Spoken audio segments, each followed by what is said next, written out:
Hi, this is Susan with GetYourNettingGear.com. I'm just going to demonstrate how to set up a Google account for those of you who don't have one already. There are a lot of good reasons to have a Google account. I've listed some in my blog, but I just wanted to go through the simple basics about how to set the Google account up. So obviously you do want to go to google.com, and if you don't have an account, you'll see up here there's a sign in button. But what you can do is if you set this up, and you'll see a lot of options that I have, you want to add an account, create an account. So you likely will go here as opposed to the interface that I had, because I go into Google a lot. So you want to click the create an account button, and you'll see this fill in the blank information. Now, again, I'm not going to show you how to do this because I have my own Google account, but basically follow the steps. You do want to put a birthday in. They do require it, so you can make something up if you're not comfortable in giving your real birthday. This mobile phone is important because sometimes it will help you verify your login account if you forget it, or when you initially set it up, you do need to verify that you can receive messages from Google. So you want to set that up, and also your current email address. This is again as a backup. So if you forget your Google login, they can email how to reset it to your current email address. If you have a Gmail account, we already have a Google account, so you can log in the same way. Again, just fill out all the information and then hit the next step. You do have to agree to the privacy terms and privacy policy here.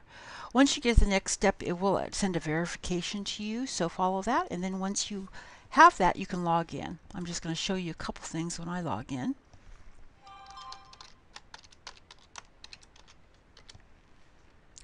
So once you get into Google, if you click this application button over on the side, you'll see all the different things you can utilize. Just to show you some of the things I use a lot, I use Google for my mail, for my calendaring system. I also use Google Drive and Google Docs to share information on the cloud. You might have heard that term before. So if you're working with either people in your business team, or maybe you're part of an organization, you can share documents and also share editing through these tools.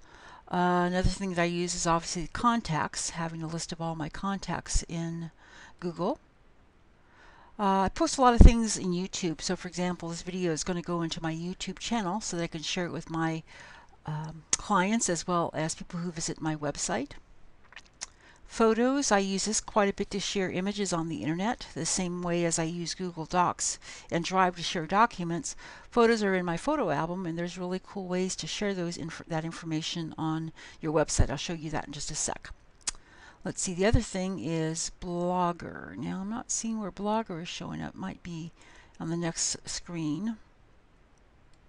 But Blogger is where I post my blog feeds that also feed onto my website. There it is right there. So you might see that icon in your apps area. So let me just show you my website in a couple of ways I use some of these Google tools. Let's go to my networking group first. So one of the things that I use Blogger for is for photo sharing. So for example, I can take a picture with my smartphone using my camera, share it into my Google photo album account with a caption, and now those pictures can now be a slideshow on this membership website. So it's one way to use Google tools for sharing information. This is a little widget that you can add. Now on my own website, GetYourNettingGear.com, what I use Google blogging for is I have a feed here. This is a random feed that will show different testimonials from my various clients. Down here you'll see a blog feed. These are where the tips go. So any tips that I share will go here. Sometimes there will be a video in there, as I mentioned in my blog posts. And then also here's one that's kind of like what's new. So you can use blog feeds in several ways to feed not only your website but social media. So if you would be interested in learning more about how to use Google tools to help build your business on the internet, please contact us at GetYourNettingGear.com. We offer a free digital diagnostic to kind of make some sense out of the World Wide Web for your business. Susan at GetYourNettingGear.com.